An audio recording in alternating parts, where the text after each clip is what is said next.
Você quer apoiar o nosso canal e nos ajudar a produzir mais conteúdo para você? É simples. Basta você acessar o link da lojinha na descrição sempre que precisar comprar algum produto. Com este simples gesto, você estará nos ajudando muito.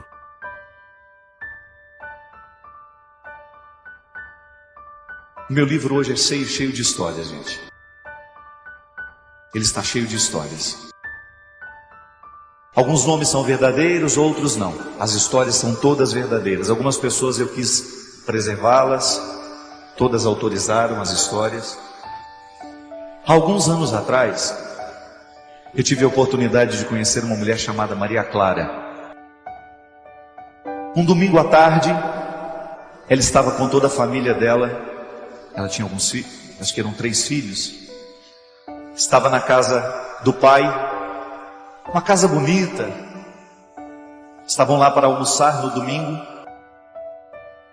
Enquanto o almoço não ficava pronto, as crianças estavam brincando na quadra, próximo da piscina. Quando de repente a Maria Clara ouviu um barulho estrondoso vindo na direção de onde estavam as crianças. Estavam os filhos dela, mais alguns sobrinhos, aquela criançada reunida. E quando a Maria Clara correu para o lugar, a primeira coisa que ela viu é que o muro da propriedade estava caído.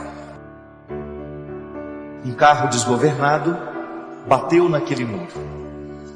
Imediatamente, instinto materno, ela começou a procurar os filhos dela no meio das crianças. E ela não encontrou a Laura.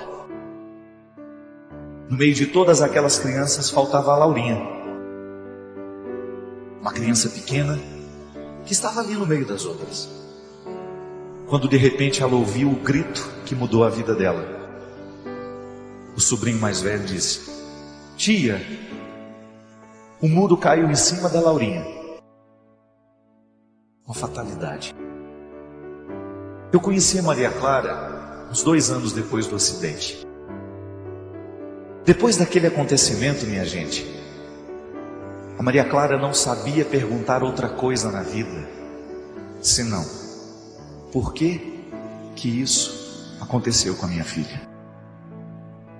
Ela chegou a me confessar que no ápice do seu egoísmo, ela perguntou para Deus: no meio de tantas crianças lá, por que tinha que cair o muro exatamente em cima da minha filha?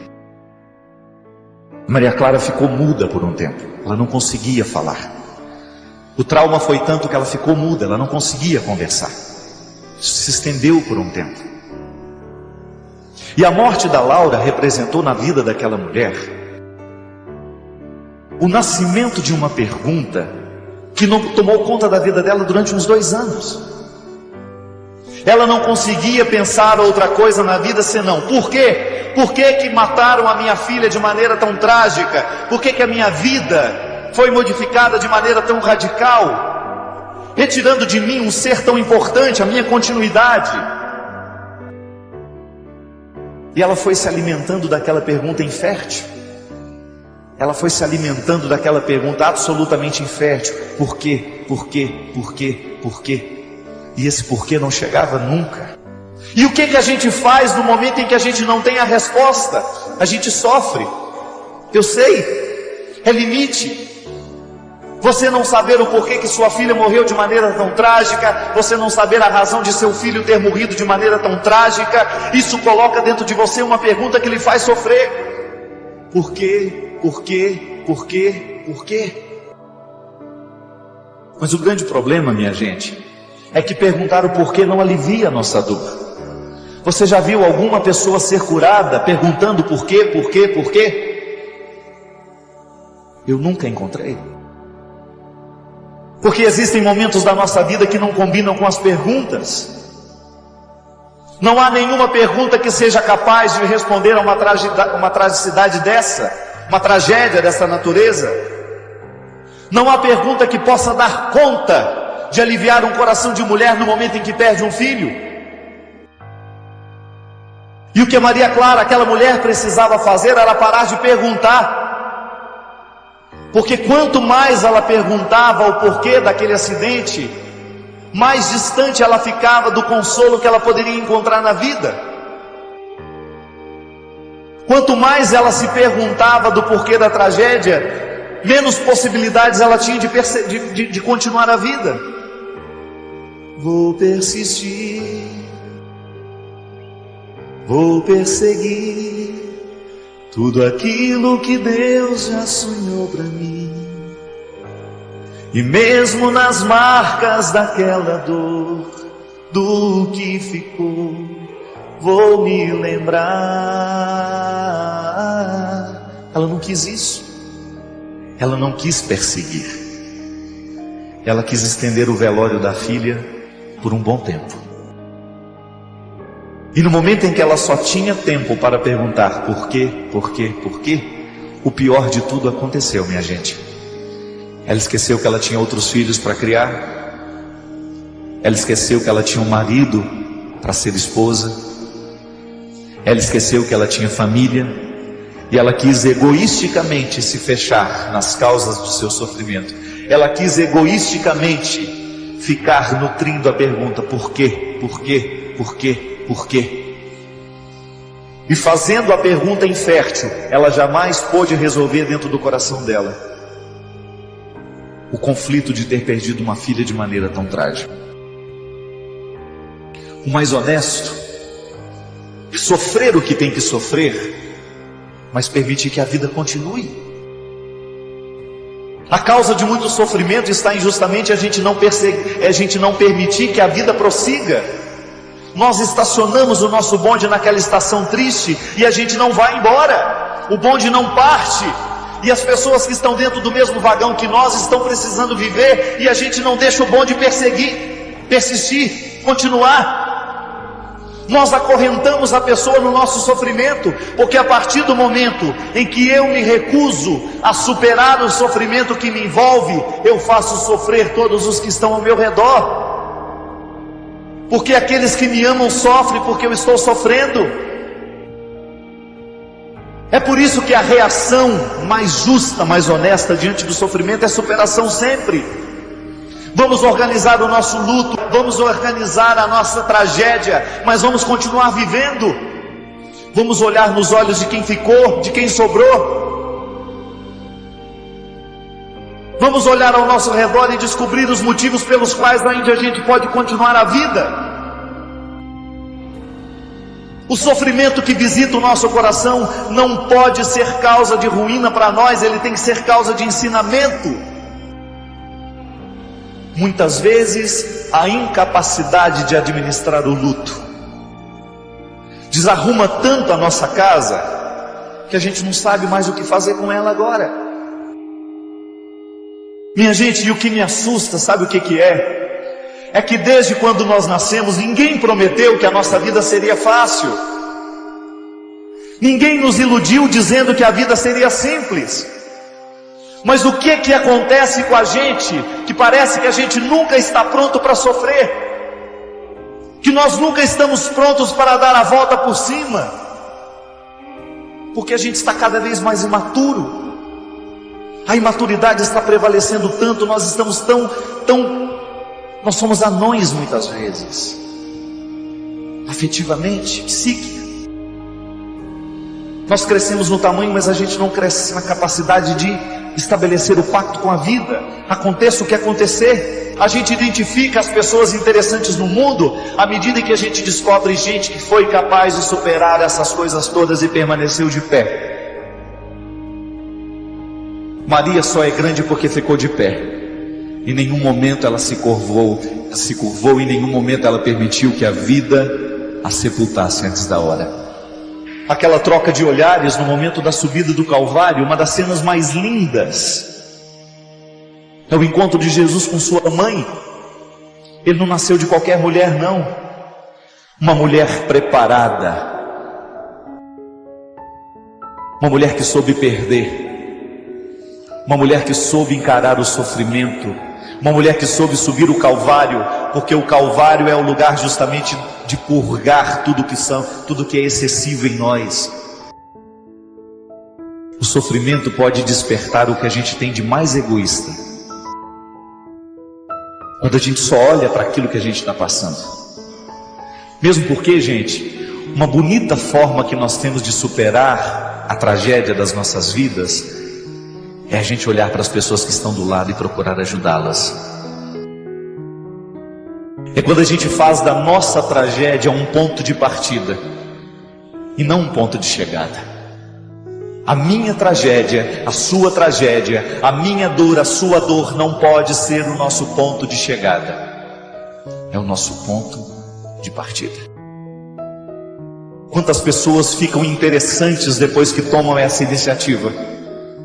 Eu não vou permitir que a vida me sepulte mais do que a própria morte. Às vezes, a vida sepulta mais do que a própria morte. Quando nós não damos conta da vida, quando nós não damos conta de olhar para as dificuldades que nós temos, quando nós não encaramos os nossos limites de maneira positiva, quando nós nos curvamos das nossas fraquezas, das nossas fragilidades, você não tem como mudar o seu passado, você não tem como mudar o que te aconteceu. Estamos todos nós aqui, cada um com marcas profundas de sofrimentos passados, de coisas que aconteceram há mais de 20 anos e que ainda estão nos levando no cabresto ainda hoje.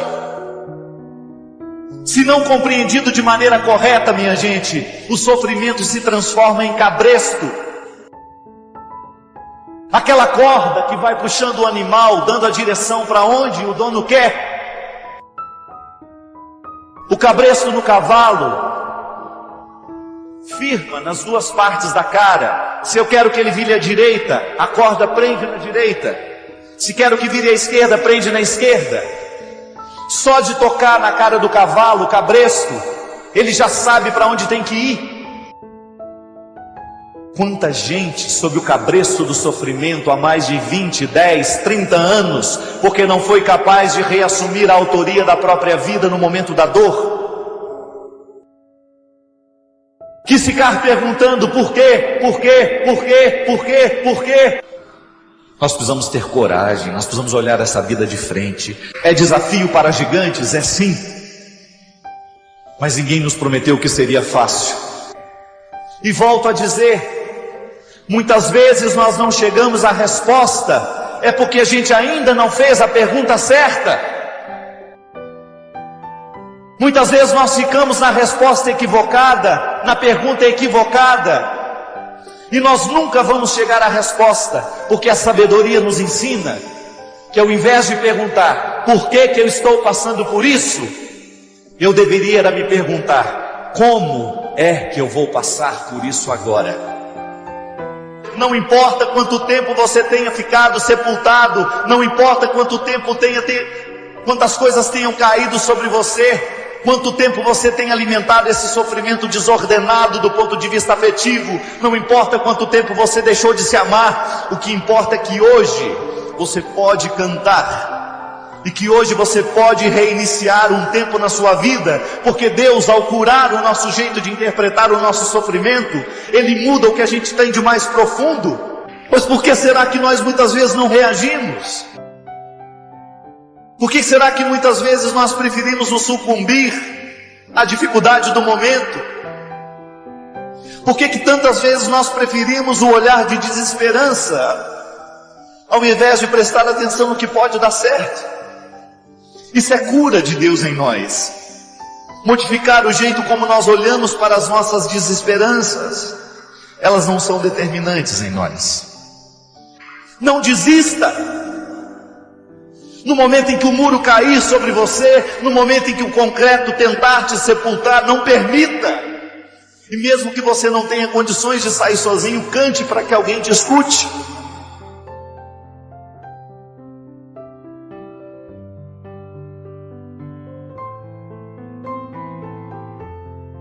A Cristina, ela está sentindo medo de morrer. Ela me diz assim: padre, tenho fraquejado muito na fé, estou sentindo muito medo de morrer, de que alguém da minha família morra.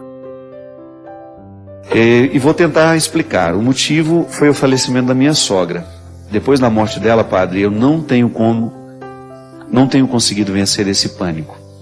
Eu sempre imagino que vai morrer alguém da minha casa, sempre fico com pensamentos obsessivos, pensando que nada mais vai existir depois da morte, que tudo isso aqui é em vão. E me angustia demais olhar para as pessoas que eu tenho e pensar que eu posso perdê-las a qualquer momento. O que eu posso fazer, padre? Minha filha, eu não sei quanto tempo tem que a sua sogra morreu, mas a gente sempre passa por um processo assim, toda vez que a gente perde alguém. É natural que na nossa vida a gente sinta medo de perder quando perdeu. É como que se aquela perda abrisse os nossos olhos para que nada é eterno, de que a gente perde sim, o tempo todo alguém vai morrer, o tempo todo nós vamos ter de lidar com o limite. Agora, o que a gente precisa fazer é encaminhar o nosso luto de maneira que ele não venha nos causar esse pânico. Como que a gente pode fazer? Eu acho que a oração ainda é o melhor caminho para nós curarmos esses traumas. É claro que buscar a ajuda de um psicólogo, quando isso se estende muito, mas sabe, antes de você dormir, você rezar um salmo de confiança. Tem tantos salmos aí na Sagrada Escritura que nos ajudam a dizer essa confiança. O Senhor é minha força, é a minha proteção, em Ti nada temerei. De você buscar uma palavra, uma oração, de você pedir a oração de outras pessoas. Os grupos da renovação carismática, eles são muito bons nesse sentido. Porque lá existem pessoas que gostam de rezar umas pelas outras. É tão bom quando alguém põe a mão na nossa cabeça, reza por nós. A gente se sente mais acolhido, sobretudo no momento dessa fragilidade, Cristina. Procure participar de um grupo de oração, procure fazer a leitura de um salmo de confiança ao final da noite. Não perca a oportunidade de criar essa vida mística.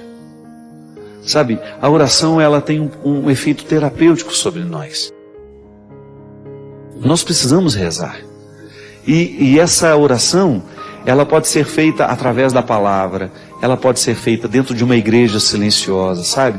Você de vez em quando se refugiar na igreja da sua cidade, no horário em que não tenha muitas pessoas, fica ali, diante do Santíssimo, fique em silêncio e peça a Deus que Ele venha preencher esses espaços que foram abertos pela perda daquela pessoa.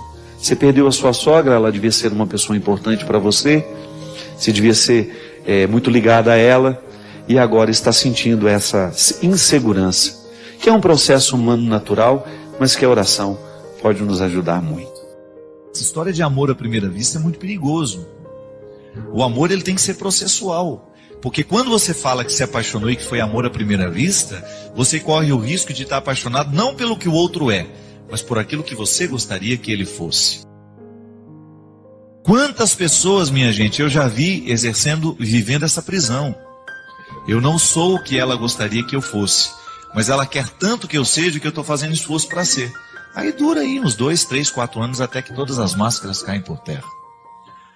O verdadeiro amor é aquele que vai sendo descoberto à medida em que defeitos e qualidades são colocados à mesa. É uma crueza isso. É difícil? É. Mas conto de fadas, definitivamente nunca vi. Essa história de amor romântico, perfeito, onde o outro é tudo aquilo que eu imaginava ser, não. Dê tempo ao tempo, vá devagar com o andor, porque o santo é de barro, viu? Vá devagar com o andor, porque o namorado que você tem aí é de barro, é frágil. Vá devagar com o andor, porque a sua namorada é frágil, a sua esposa é frágil. Ela tem muitos defeitos que você precisa conhecer, até você ter o direito de eleger. Não, conheço seus defeitos, conheço suas qualidades e quero viver o desafio de fazer isso dar certo. As prisões afetivas nascem das nossas expectativas. Então muitas vezes nós aprisionamos o outro nas nossas expectativas. E por que depois a gente não consegue se livrar? Porque você também não consegue livrar-se da ilusão que você criou para ele. Sabe como é que uma pessoa se recupera disso? Quando ela tem coragem de reconhecer: eu não perdi tanto assim. Porque na verdade a pessoa que eu achava que eu amava nunca existiu. Ela foi uma projeção minha.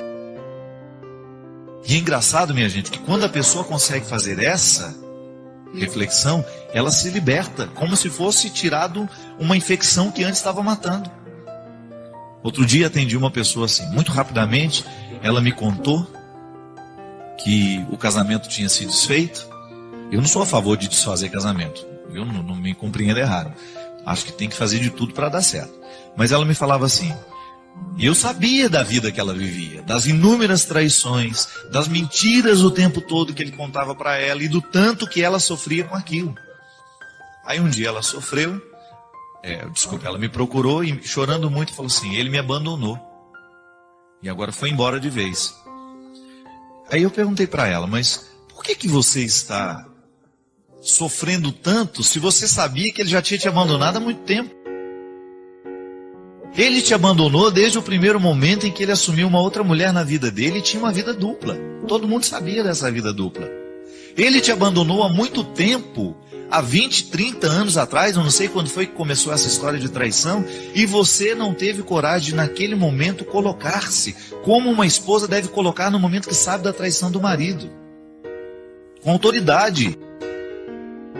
Eu não sou um objeto para você usar, eu não sou um objeto para você brincar, e a fidelidade é, sem conversa, uma obrigação de todo mundo que fez uma vida a dois. É respeito, é amor. A demonstração do amor passa pela fidelidade.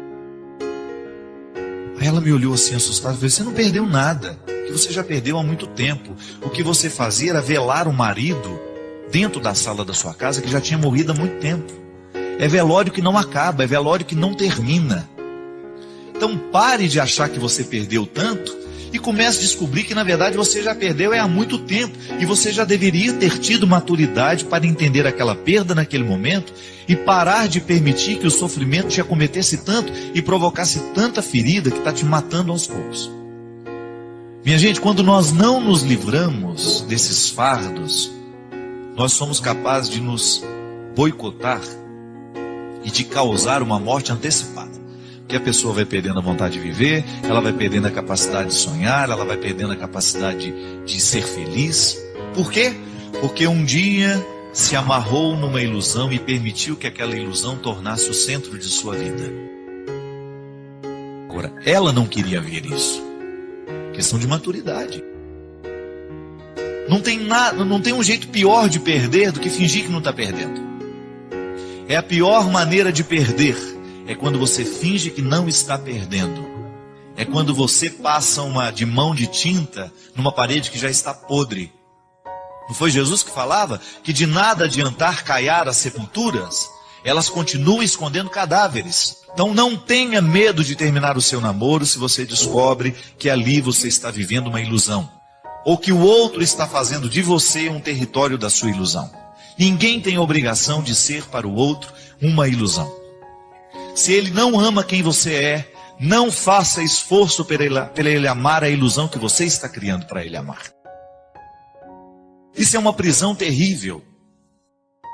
Nos becos, nos lugares onde a gente não vê, há sempre alguém querendo uma esperança para sobreviver.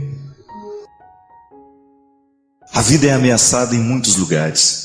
Os lugares que os nossos olhos não alcançam. Agora, neste instante, por exemplo.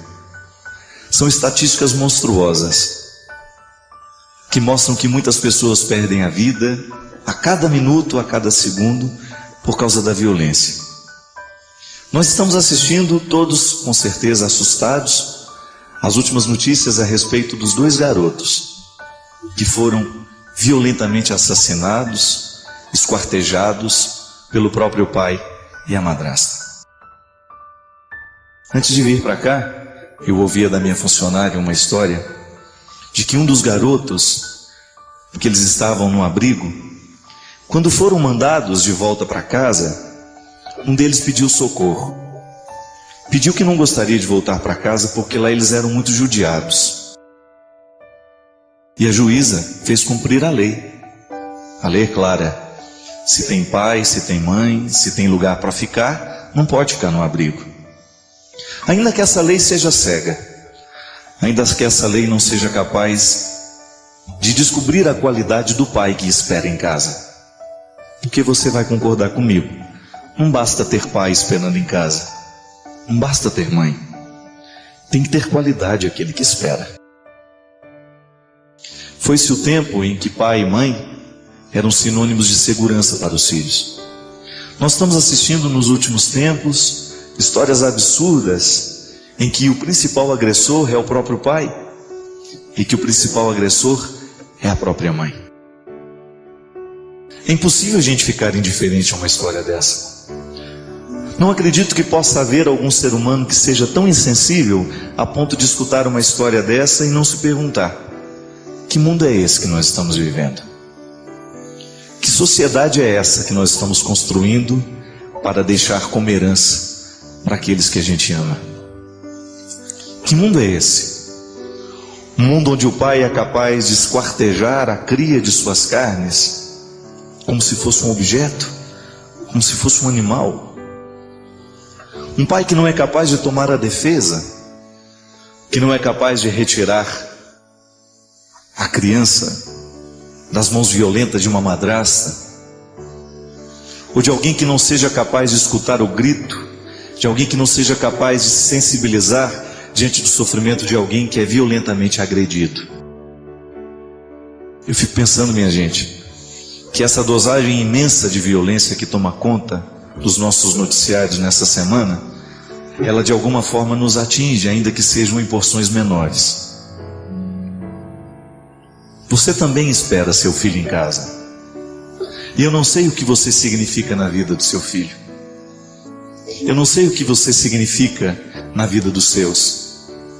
Eu não sei qual é o papel que você representa na vida daquele que você trouxe ao mundo. Um alerta fica para todos nós. Um alerta fica para cada pessoa de bem que não fica indiferente à morte dessas duas crianças. Que nós precisamos fazer alguma coisa. Que nós precisamos nos mobilizar para que esse mundo se transforme, para que esse mundo fique melhor, para que esse mundo não continue sendo palco de tantas atrocidades. Essa vida, ela precisa ser cuidada nas pequenas coisas. Essa vida que está aqui agora, como um dom que nós recebemos. Nós precisamos escolher melhor o que a gente traz para ela. Eu sei que você, na sua experiência de amar e ser amado, você nem sempre pensa nessas coisas, porque às vezes a vida não nos permite isso. A gente vive correndo demais.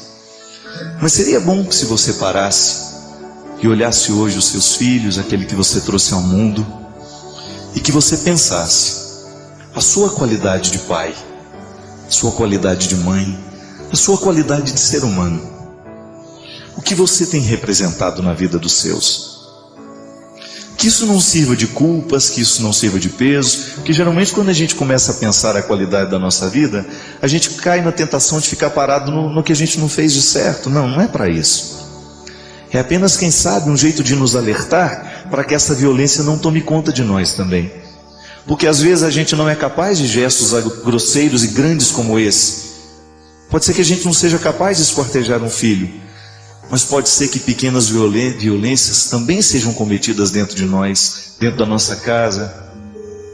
Um jeito estranho de amar, um jeito estranho de ter as pessoas do nosso lado, e que, quem sabe, diante da tragédia dessas duas crianças, isso poderia mudar um pouco o nosso jeito de olhar para as coisas. Pudesse, quem sabe, modificar o jeito como nós olhamos para as pessoas que nós amamos. O jeito como nós olhamos para os filhos que nós colocamos no mundo. O jeito como nós olhamos para a nossa casa, para a nossa família, para tudo aquilo que a gente é, para tudo aquilo que a gente ama. Agradeço por compartilhar este momento de reflexão. Deixe seu comentário abaixo e compartilhe suas próprias experiências. Não se esqueça de se inscrever para mais inspiração e convidar outros a fazerem o mesmo.